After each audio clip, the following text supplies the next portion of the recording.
Pukul 6.43 kita nampak bulan masih ada lagi.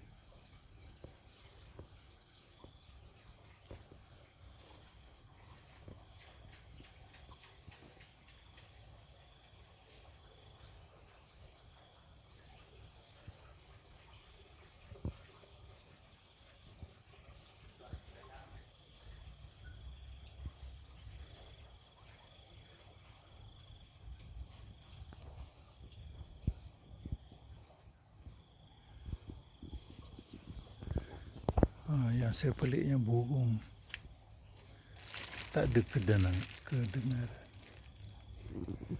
Kita nak letak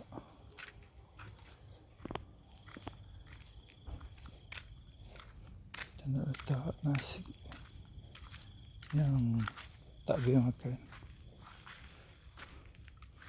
Tapi beras yang kat sini nampak macam habis ya.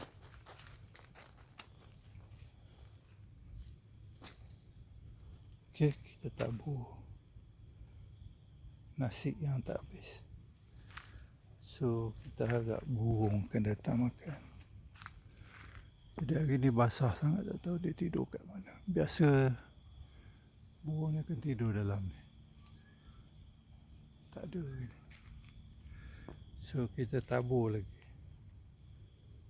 Ini harapan burung merbuk yang duduk sekitar rumah saya akan datang makan di tanah. Okay guys, itu saja.